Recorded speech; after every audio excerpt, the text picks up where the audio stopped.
So here we are on Women's International Day. Every day should be Women's International Day as far as I'm concerned, but turns out March 8th is the official Women's International Day, and I'm here with four talented, beautiful, gorgeous, intelligent women that rock the metal world in North America. I'm going to let you guys all introduce yourselves. I don't screw up more than what I probably will anyways.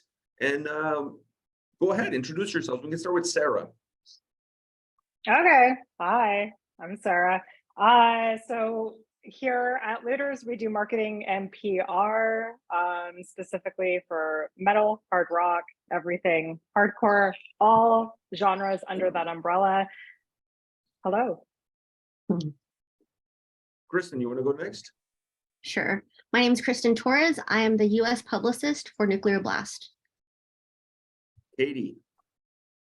I'm Katie Irizarry. I am the owner and publicist at Suspiria PR, where I work with a number of extreme metal festivals and independent artists. And I'm also the North American publicity director at Season of Mist. Natalie, last but definitely not least. I was about to say, I'm Natalie Camillo. I'm the senior publicity manager for Napalm Records North America. All right. So first of all, thank you all for taking time out of your busy schedules to chat with me on this International Women's Day. I think it's important that we celebrate these kind of events, specifically when it comes to the metal world. I still feel like it's a very men-driven world, and you ladies are doing incredible work. From your points of view, I'm sure things have moved a long way from the time you guys started in the business to where we are today. But what do you hope things get better for you in the future? Where do you hope you can take things as leaders in the fields that you're in? I'll go first. I was just going to say, well, I can hear Chris. Okay, so for me personally, I would just like to see the old school mentality. It really doesn't even have to do anything with gender. It just really has to do with the age gap, where I feel like there's a lot of people who, really laid the foundations in this industry, and that's great. And they've paved the way for people like us, but at the same time, they've refused to adapt to the modern world. And I feel that that's been kind of an obstacle that I've faced the most personally. I don't even think necessarily it's as much as sexism, as much as I feel there's just a definite gap in understanding of how things work now between millennials like myself and then like the older crowd, honestly. So I'd probably like to see more older people embracing newer and emerging types of media, as well as understanding how the digital world works better, understanding how modern PR works versus old school PR, because, we don't really deal with print so much anymore. We deal with Spotify playlists. Like, it's just such an emerging field. And I think it also goes for bands who don't necessarily understand it and think that, okay, I need, a 5-page print spread in a magazine, where it's like, there's like 2 magazines, guy, so can you please do this podcast? So that's what I'd like to see. What about the rest of you guys? Where do you want to take things in the future, or where would you like to see things move towards in the future? I was going to say, I agree with a lot of what Katie said. When it comes to the women's side of things, I mean, not necessarily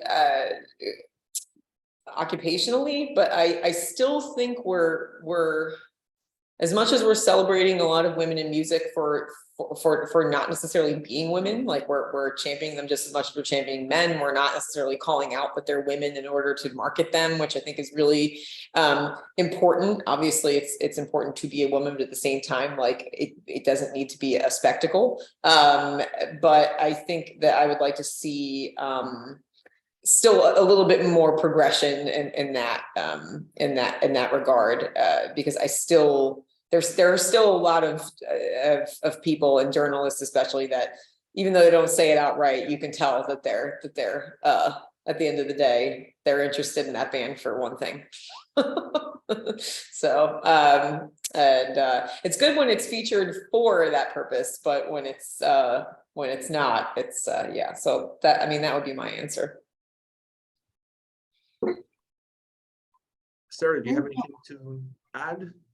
Yeah, I mean, I think we're like slowly on the right track when it comes to, um, I would have to say specifically within the genres like of male and female. I even having discussions with like some journalists, you know, they'll like, I'm all about being a bro. And obviously, Pedro, you know this, like I have a trucker's mouth, I hang out, I go to metal shows, like, you know, I enjoy that community. I find it to be a family. And I do find that over the years, a lot of men specifically have kind of, they may have not stopped, but at least I've run into a couple situations where a comment will be said and I don't really call them out on it, but in my head I'm like, oh, that's kind of a shitty thing to say. And they actually catch it, which is good. It shows kind of a little bit more awareness on their side of things. But we definitely have a long way to go. And yeah, definitely with women who are in this genre of music who are front people for their artistry, right? For their band. You hear a lot more of those comments. And I mean, it's not really cool because honestly, us as girls, it's not like we're standing there checking out every dude's package and making comments. Like we could, you know, but we don't. So it's I see a very small change and I'm very appreciative of it. But there still needs to be more. Kristen, what's your take? Definitely agree with Katie with making sure that everything is up to date and adapting to all the different, you know, social platforms. You know, I have some artists that, you know, they're so used to, you know, when they started that they haven't integrated everything and just being receptive to everything that, you know, TikTok, Instagram, there's still some that are very hesitant. So updating with that. And then, yeah, with doing it with women, being like a front woman, making sure that it's a little bit more equal. And it's not just, oh, because she is a woman. It's, I'm a good singer. I'm a good guitar player. You know, whatever your instrument of choice is, you're seen as just as a great player, not just because you're a woman. I want to take a word that you said there that I think is really important, receptive.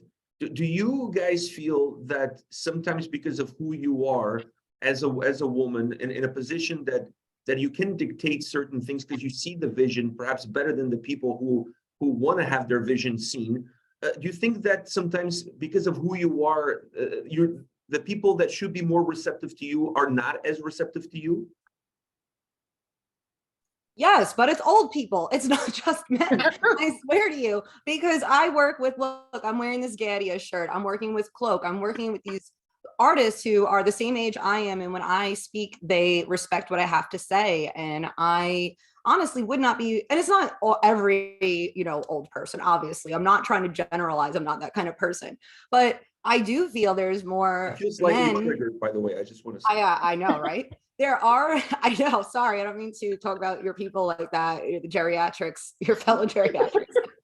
No, but really, and then I have these older bands and these older school people who everything I have to say, I mean, they have to hear it from one of my male bosses said the exact same way I said it to understand it. But I don't necessarily think, and sexism is also, I think there's a very old school thing about that. Younger people, yeah, it still exists, but I think a reason why, like Sarah said, it's like fading out is because now you're getting more younger progressive people who do think equally and do make decisions on like hiring and stuff based on who's the best and not just, you know, if your gender or whatever the case may be. But no, I swear, like I wouldn't be where I am today if it weren't for a lot of men and a lot of women. But I also just feel when I face an obstacle, the real common theme tends to just be this disconnect in age, because I do feel respected by a good majority of the men I work with and a lot of the older men as well that I work with. But there's easily a gap there that the ones who I feel do not listen to anything I have to say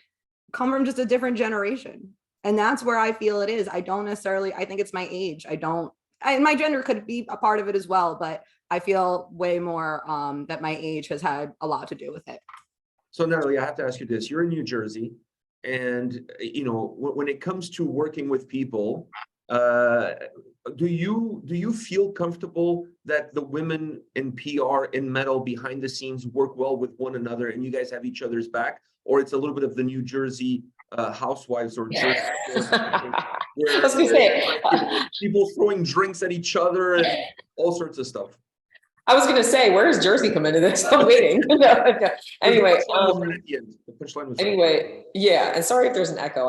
I've never been in this room. We're in a new office today, actually. So sorry. But no, actually, it's interesting. I feel like there was, I'm sure in other genres, there's a lot of that competitive nature. And like, of course, there's still like healthy competition. Like you're aware of what other people are working on, what they're doing, and you see a cover that someone else books and you're like, so that's who had that cover that I couldn't get, like, that kind of thing. But you're happy for them. Like, I was on the phone actually with a male publicist the other day. He's like, I saw your cover of Vamper, and like, good for you. I was wondering who got that, blah, blah, blah. Like, I feel like it's Katie and I, we keep bringing it back to like the age thing, but like, I do think it's generational. Like I noticed a lot more competitiveness even like 10-15 years ago, but like the new gen, I think of female publicists, like there's several that aren't on this call that I can think of right now. We all talk like regularly. As far as I'm aware, we all have each other's backs. We refer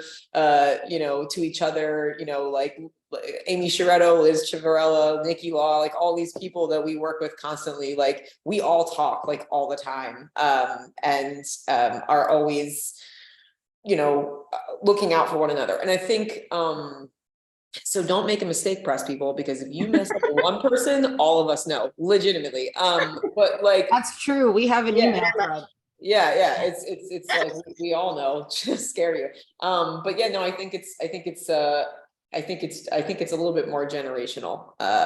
Yeah, but we support each other. There was something else I was going to say, but I'll remember. Just keep going. You can join in at any time. Sarah. Yeah. I also have to add to that. I come from a little bit of a different perspective. Obviously, metal in general is so small and we all do know each other. But then also when you come from Canada, it's even smaller. So not only kind of doing metal, but also, dealing with like some of the major labels in Canada and potentially working on some stuff that they have. I do have to say, in a perspective kind of way, that I don't find other PRs that work together like the women in metal do. In other genres, especially in Canada, I don't see it. Like I go to these stupid Canadian industry events and they're all like backstabbing and talking bad, and they're all like, oh, they did this and I'm, you're just kind of like, oh God, where's my people? Like, what do I have calls tomorrow to like help support and, like have that general feeling of like, we're all in this for one thing. And that's just to get the word out there. And it's like, we all know that campaigns come and go. Different people work on campaigns. You may have a campaign one year and you may not work on it again for another 5 years. That's just the name of the game. Like you have to be flexible. So I just, yeah, specifically for women in metal, I feel that there is more of a, what's the word? Camaraderie. Thank you. Yes, that's I was going to say brotherhood. But I think it's the wrong title for that word. Yeah, I remember what I was going to say. So I think now, because there are more women, I think in the genre too, that maybe that camaraderie has expanded as well. Not to get into whether women are more competitive or not, because you can't really compare, and it depends on what it is about. But I think now that there are more of us, like I remember like back in the day there were like a few like pinnacle like metal publicists that were women, and throughout, but like now that there's more of us and a lot of us came up together, and some of us have even worked at the same companies, like Katie and I work together at the same company, like we all support each other. And what it's become is actually more of a question of expertise in different genres and like different areas. So like I wouldn't say that like Katie would compete with like necessarily like Amy or like Charlie or like people like this, because they're handling very different types of music. It's not that they can't crossover, but like they're just very different genres of metal. So like I would recommend, if I had a band, which it just happens, like last week, I had bands hit me up for independent PR all the time, and I'm like, I can't. So I recommend them based on who I know is expertise in those genres. So that's what I was going to add. Sorry. I definitely agree that there is, there's certain people that it's like, okay, you want this, you go to that person. You want that. So, we all are within the same realm, but we all have our different specialties that, it's really cool that, if we ever need help, we can go to each other like, hey, is this person still at this publication, or are they responding to your email? So it really helps to have a support as well, to know,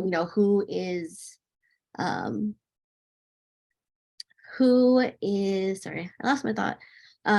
When we have issues, because I know some of the times we have like punishers, and so knowing that people are, we're not alone, it helps. Yeah, and I honestly, I had a completely different perception of how you guys worked with one another before, and then the more I got to know all of you, the more I start to see the sisterhood that exists between all of you. You guys share in the wins, and you guys share in the losses, but everything is together, and I think that really helps not just the individuals, but then obviously the collective as well. I want to go back to something that Sarah said about when something is said that it's negative, and then people catch themselves saying it almost immediately at that same point. How do you handle that in the moment? What do you think is the best way to handle that in the moment? Do you think we're at a point in time where we can kind of let it go, hoping that things sort themselves out? Or you guys have enough power, enough strength in who you are and what you do that you can just call it out right on the spot? Well, okay, I'll go first here too. So Pedro, like you probably think I'm one of the only people here who follows me on Twitter. So you know that I am being very fucking tame today, and I am keeping the spice to a minimum. But you also know that I am probably one of the most controversial publicists who faces a lot of heat daily. And the way I see it is, first of all, depending on what someone says might be true. Like I had a band say they didn't want to work with me because I'm too bossy and annoying. And I'm like, yeah, you know what? They're right. Like I'm not mad about that because that is a fact. But on the other hand, there's other bands who need that. So it works out. But when it's something that someone wants to judge me on my character because of opinions I have or the way I feel about certain things happening, including when it comes to gender, the way I see it is I know who my people are. People who truly know me, know who I am, know my character. They know my work ethic. And those are the only people whose opinions that matter. So when there's some random person on Twitter I've never met who might not even just be a bot saying something, whatever, if it's someone who I've worked with that I've had an issue with, sometimes, yeah, I could actually see their perspective because I don't always see eye to eye with everyone. So I can't take that personally because I have my own thoughts on people as well.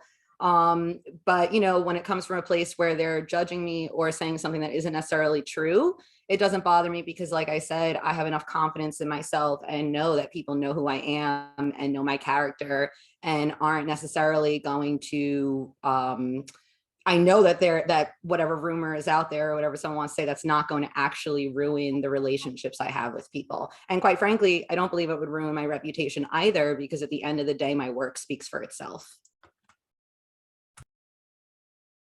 Sir, you want to, or Natalie, do you guys want to, or Kristen, any of you want to follow up that? That's a hard one to follow up. I mean, I was just going to comment on, like, go back to your original, what you said, like, how do we deal with that? Like when I believe what you asked was, how do we deal with it? Like when we're presented with that, like in passing, or, right. That was kind of weird.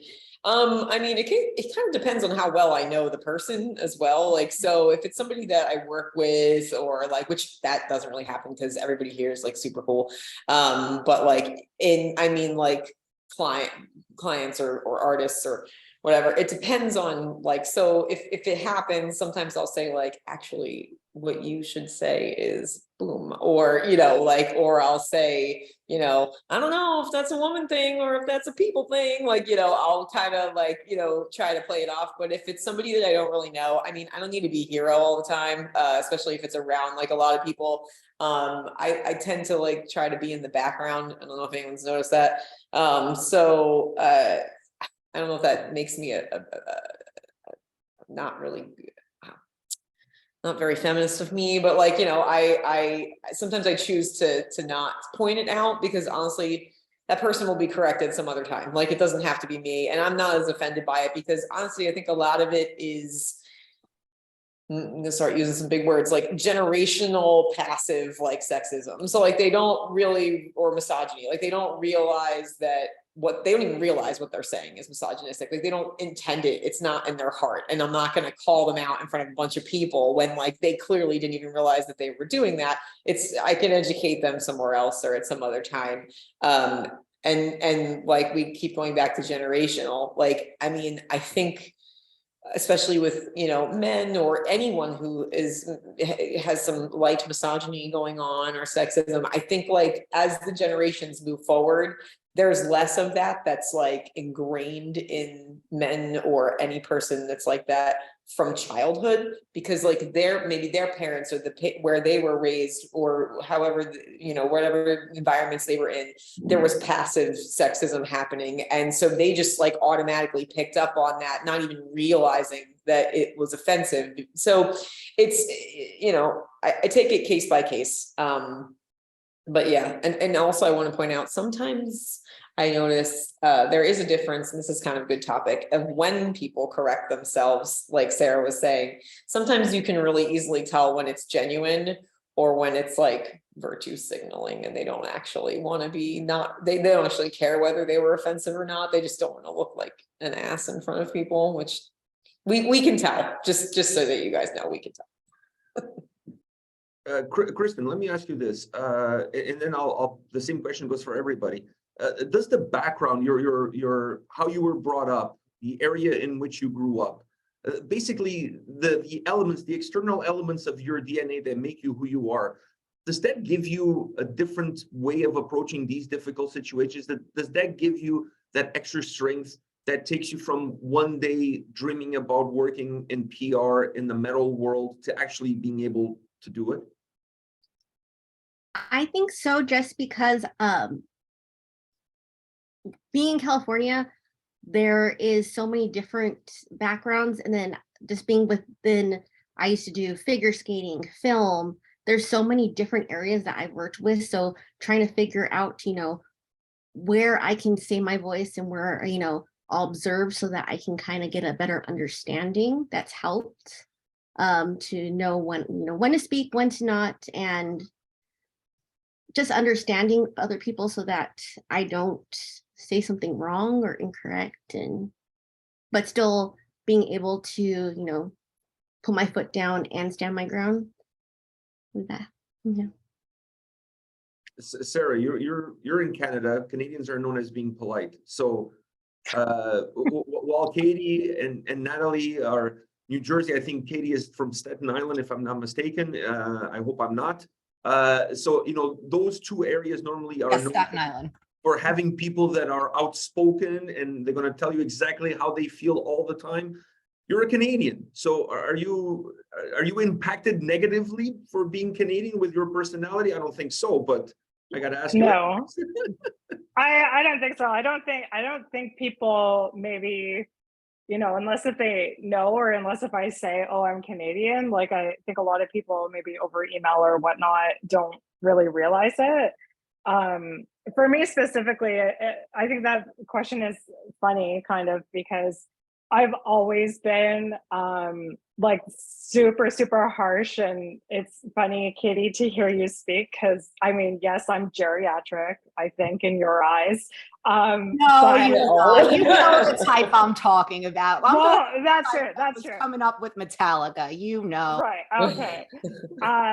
But I'm very like, oh my God, it's like young Sarah and Katie. That's just like, fuck everyone. And like, this is the way it is. And I mean, as I've gotten older, it's calmed down a little bit, which is good. Like, you know, I personally found, you know, like yoga and whatever, lowered my heart rate down.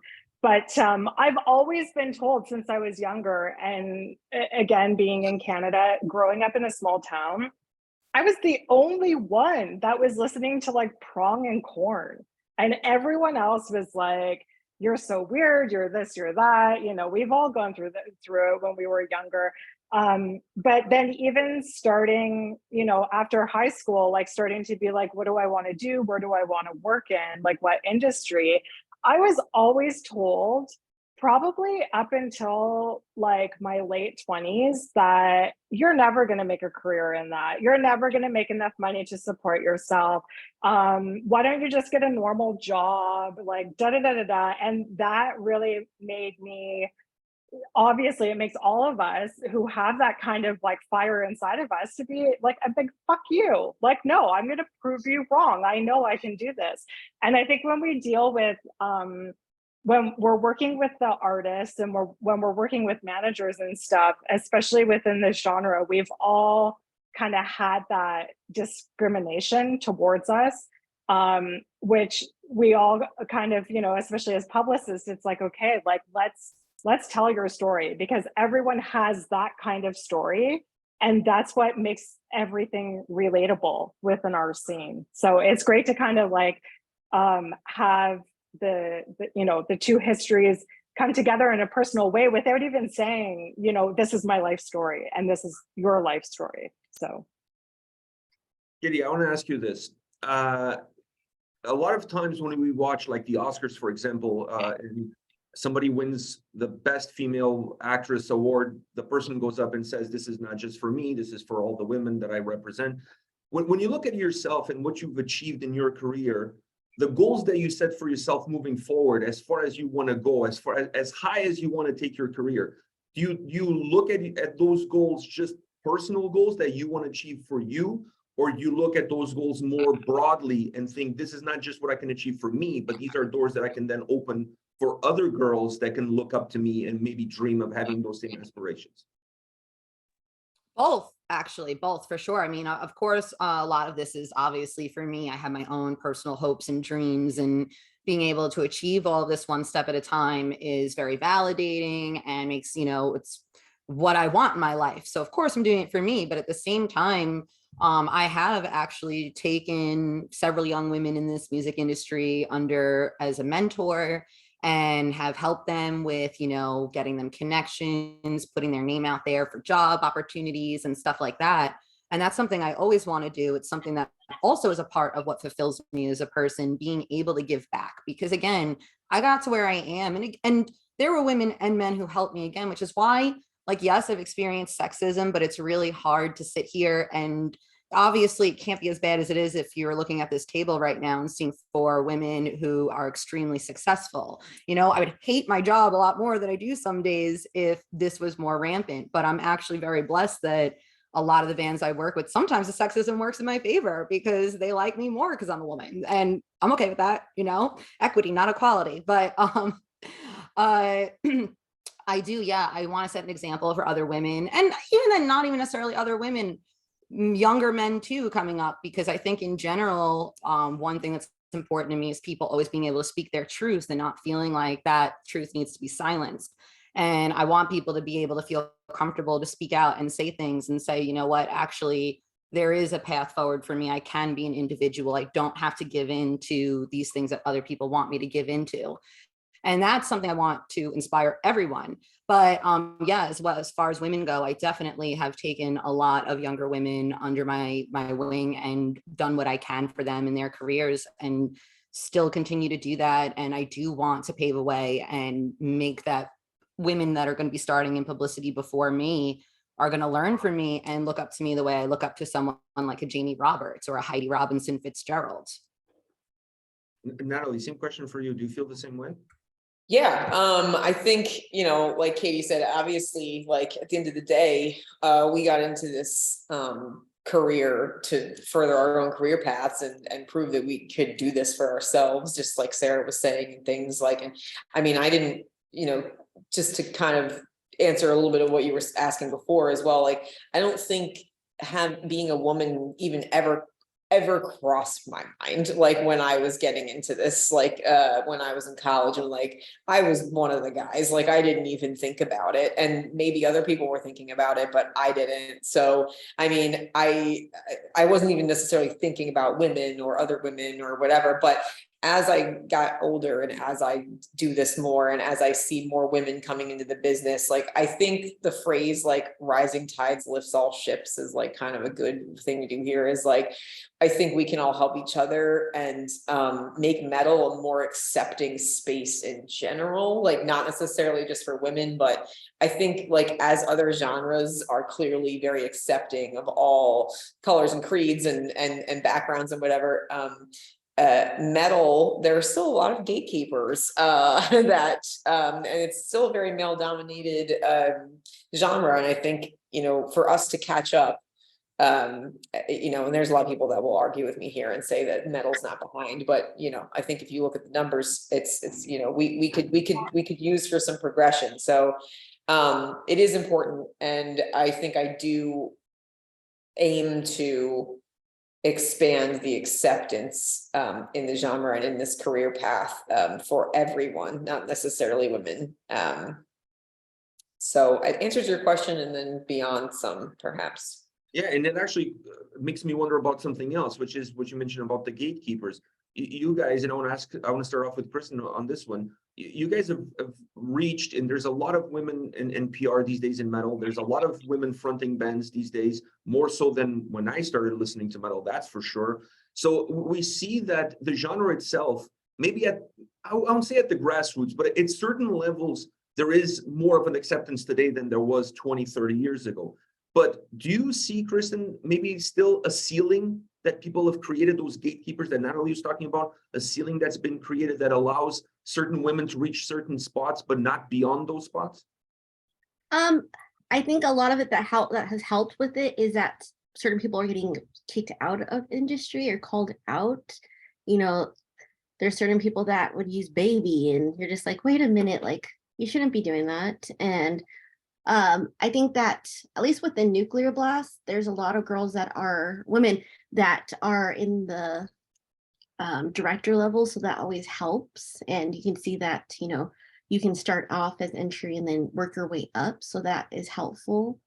But yeah, you know, there's certain people that we have to deal with that, you know, because you are a woman, you kind of, there's sometimes when it affects you, but it's not, I don't feel like it's that much when I dealt with it, but there are certain cases where there are people that do see that you are female and maybe not really hesitant, but they're apprehensive of what you do. I don't know.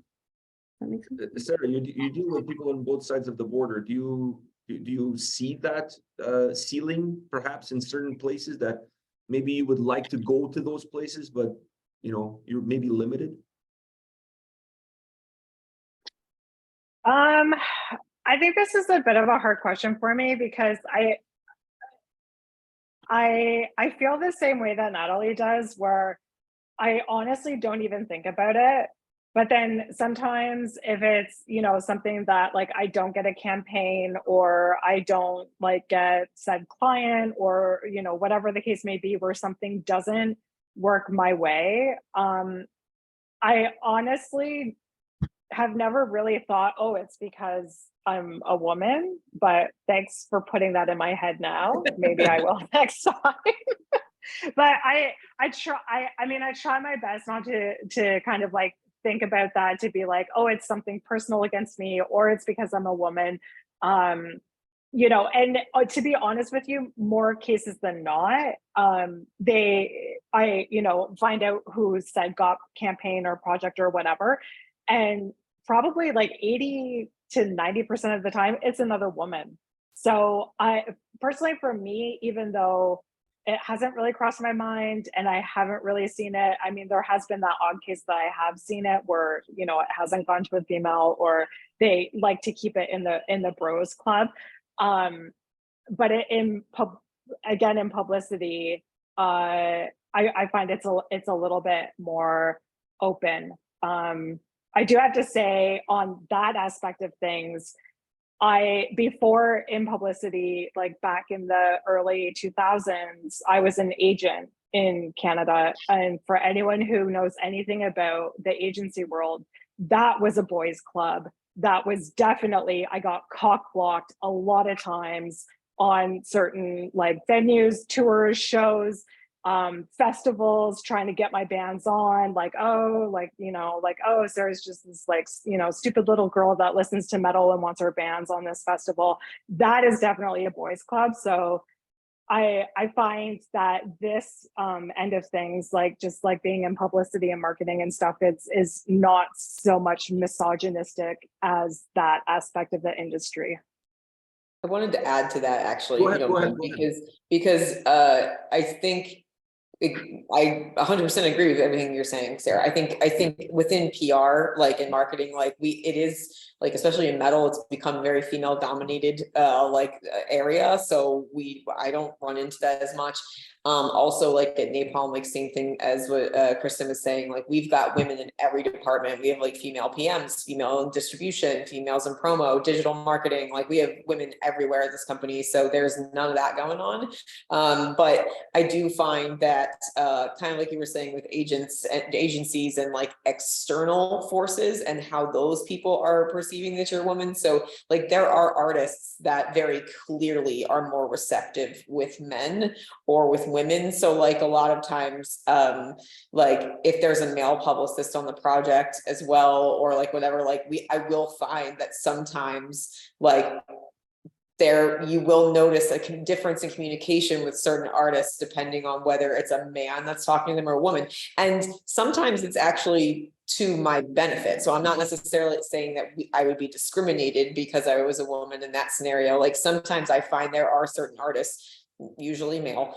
and sometimes female, because they're more comfortable talking to women, that will just automatically vibe better with me because they just vibe better with women in general. So, but then of course there's the dark side of that, which there are external artists or forces or venues or whatever, that will automatically rather deal with men. So it's not actually active. They just automatically vibe better with different genders, I guess. Katie, with what you know from the PR world and all the bands and all the steps that you've taken, your career path and everything that you've done, do you think that if you wanted one day to become a label exec, start your own label, would that be an easy transition for you, and bands would accept you because they would look at you once again as an individual that has a track record, that knows what you're doing, not necessarily who you are?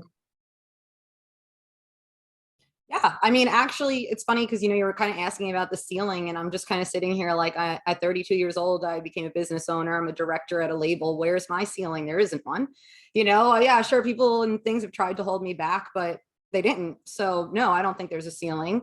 And I believe that I'm well past that ceiling, and there's still plenty more beyond my, that's in my reach, that's beyond me, that I will achieve.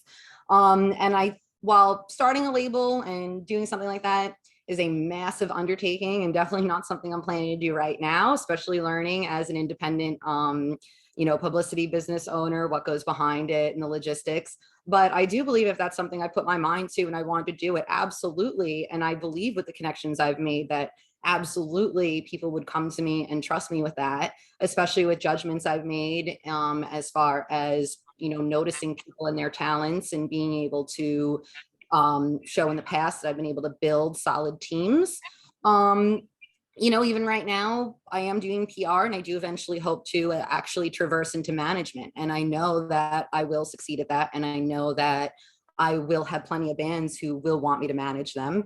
And, obviously I'm just not ready yet, because that's something I'm still learning about and still need to obviously just be a little bit more experienced in, but it is something I'm working on as well. And I know that's achievable for me. So it's like, again, like, yeah, sure, there's absolute times I've dealt with sexism, ageism, whatever, but it's so few and far between, because again, if it was that bad, there would be a ceiling, and there isn't one for me. And I don't believe there's a ceiling here for any of the women here. I think everyone here is strong, intelligent, independent, and will achieve what they want to achieve against any odds that anyone tries to throw against them. The main thing I take from this conversation is that you guys see yourselves as an individual first and foremost, and the work that you do speaks for itself, and that's what you wanted to speak for you, not necessarily the gender, but rather the work that you do. And I think that's really important for everybody. I think at the end of the day, you should be getting a job based on your merits, not on who you are or all of this other stuff. And it's not always the case. We know that it's not always the case, but to have that vision of ourselves, regardless, men or women, it's really important because that's going to give us the strength to overcome the difficulties, and it's going to make us better people at the end of the day, regardless. I have one last question for all four of you. And that is something that I struggle with, being part of that boomer category that Katie's been throwing under the bus constantly during this call. Real quick, I do just want to say, again, I'm not generalizing. I work with many older people who are absolutely amazing. In particular, the Norwegians I'm working for right now are absolute legends. Eddie Trunk was always amazing, but there's definitely a degree of like managers and people I encounter from that era and bands where I am just like, oh my God, it is 2023, please, like, please. Yeah, but also just not believing us when we tell them that that's what's important. Like, that's really what it is like, it's not even that it's beyond that they don't know. It goes into like this is important, you should do it, other important bands have done it, it has this many blah blah blah blah blah. Yeah, but like, it's a podcast, like how many streams they get? Like, bro, I can't get that information for you like this. Like, we don't have like there's different ways to see whether this is worth it or not. And like, also, I'm telling you that it's worth it. So perhaps since I've been doing this for 15 plus years, specifically in the metal genre, and I have worked with the biggest bands in the world, you might want to just say, okay, and not waste my time.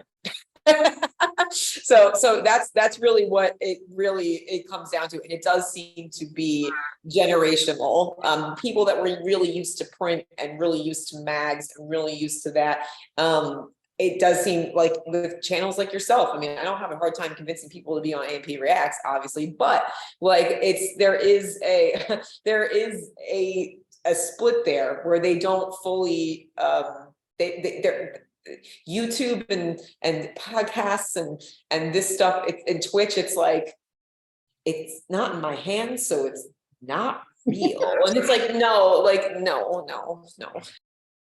Yeah, I get that.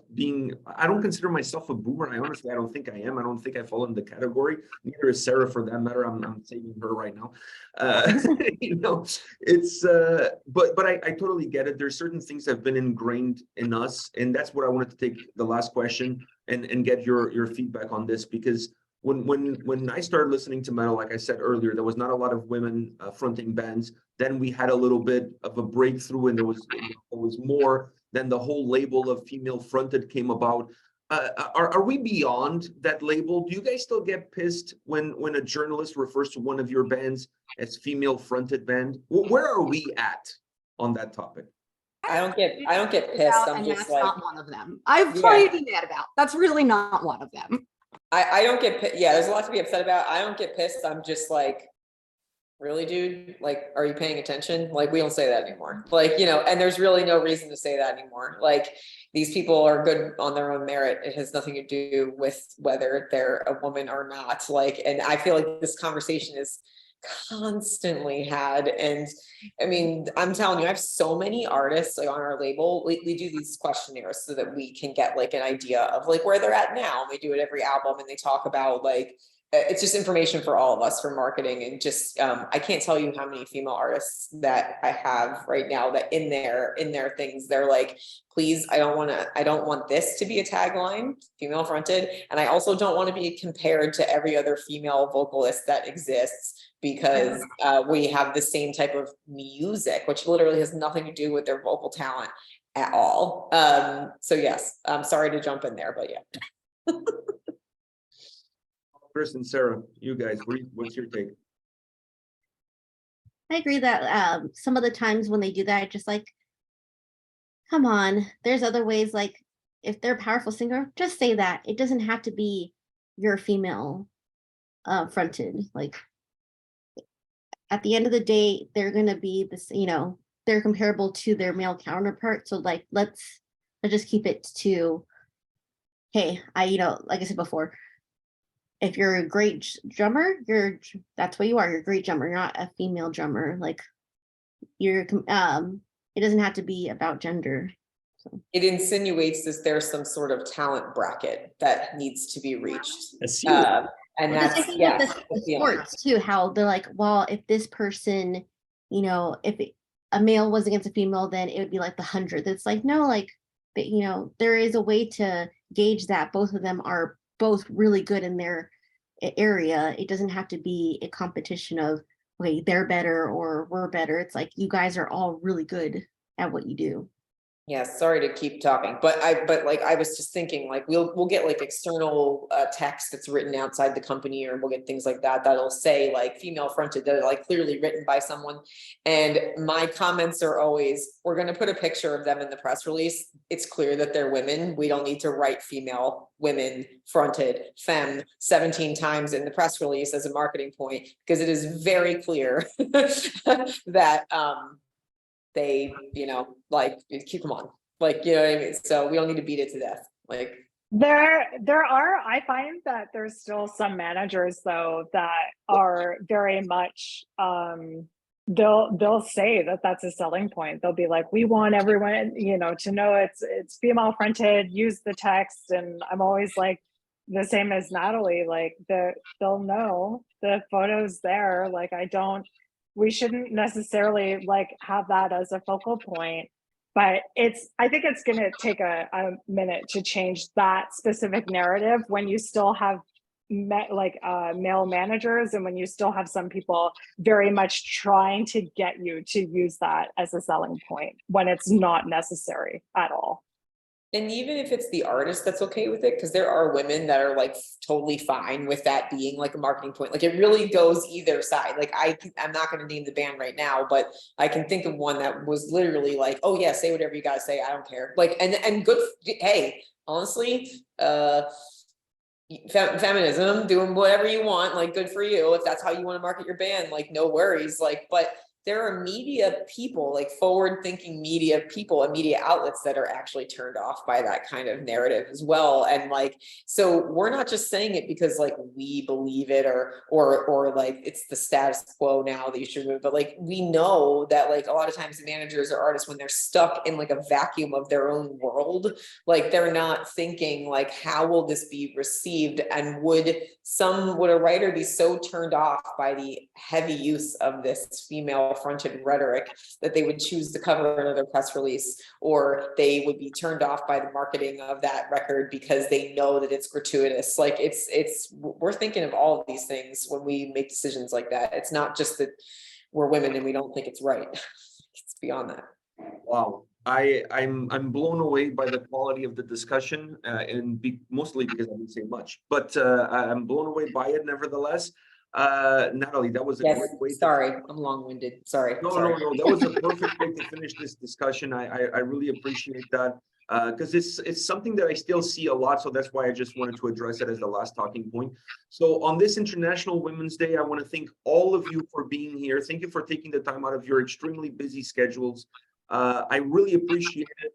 And I'm sure the people watching this video right now really appreciate to see a little bit of who's behind the scenes. Like if there's one of your favorite bands playing in a town nearby, these ladies had a lot to do with that. So go on their, well, I was going to say go on their social media and say a thank you, but that could turn sideways really quickly. So just listen to their bands, And if you guys need PR, if you're doing something, reach out to one of these ladies. If they can't help you, they'll point you towards the right direction. So thank you all. Thank you, Sarah. Thank you, Kristen. Thank you, Katie.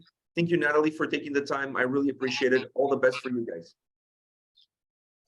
Thank you. Thank you, Pedro, for having us and giving us Thank you, Pedro. Yeah.